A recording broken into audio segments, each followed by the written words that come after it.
In this video, we've put together a quick demo showcasing the powerful features of the IO-Link plugin and a step-by-step guide on how to seamlessly operate it. First thing, let's launch Studio and give it a moment to fully load. Patience is key, but don't worry, it'll be ready before you know it.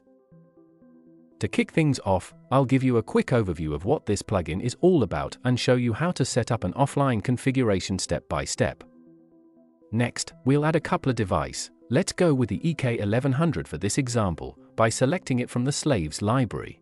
It's a simple process that'll get us up and running in no time. Now, let's add a device that supports the IO-Link protocol. For this demo, we'll use the EL6224. This will allow us to explore the IO-Link functionality in action. Once the device is added, simply click on it in the configuration tree to access its settings and get ready for the next steps.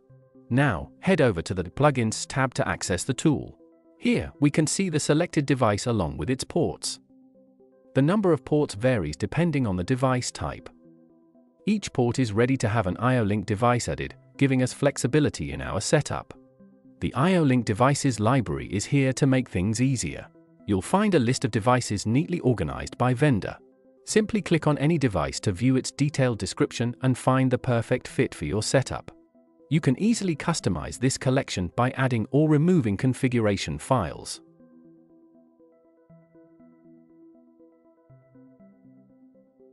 Just open the containing folder through the menu.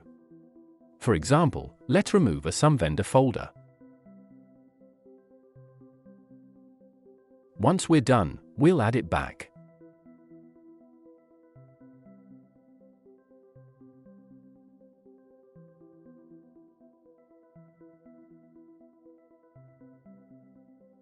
And remember, don't forget to click on Reload Libraries to see the changes take effect.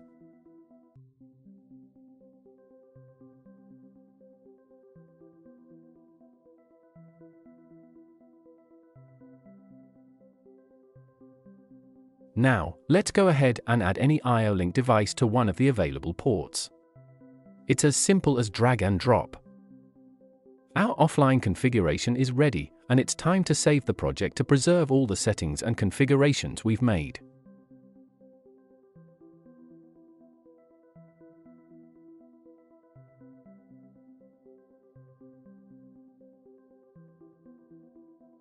Now, let's move on to experimenting with the online configuration and see how it all works on real EtherCAT bus. Just like before, start by running Studio and let it fully load before proceeding.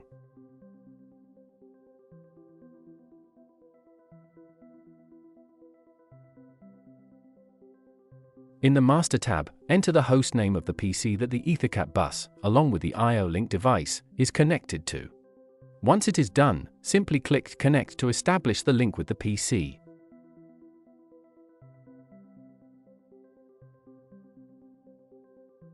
Next, select the required network interface by choosing the appropriate network card from the list. Right-click on the Master and select Buscan Configuration to detect the connected devices and update the setup. Click on your device that supports the IO-Link protocol from the list of devices detected on the bus.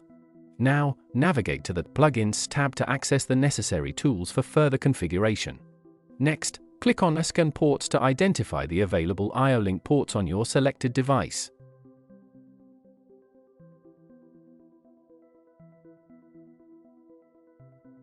Review the port scan results to see the status of each port and identify any devices connected to them.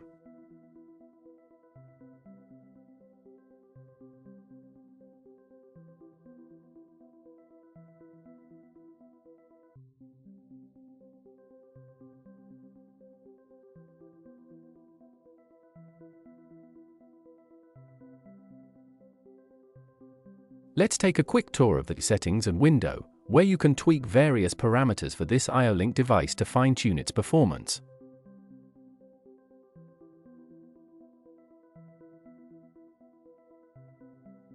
Now, let's switch to online mode by clicking Attached on the Master tab to establish a live connection with the device.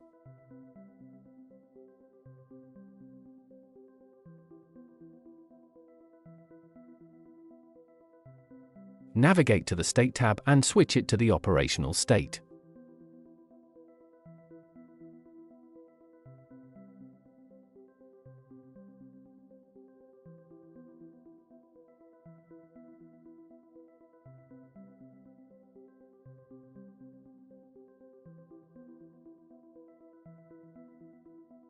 In the Process Image tab, you'll find the variables associated with the IO-Link device, providing insight into its current status and data. To wrap up, let's quickly recap the key moments we've covered in this video. We explored the capabilities of the IO-Link plugin, learned how to create offline and online configurations, and saw how to connect and configure IO-Link devices effectively. If you have any questions or comments, please contact us on our website.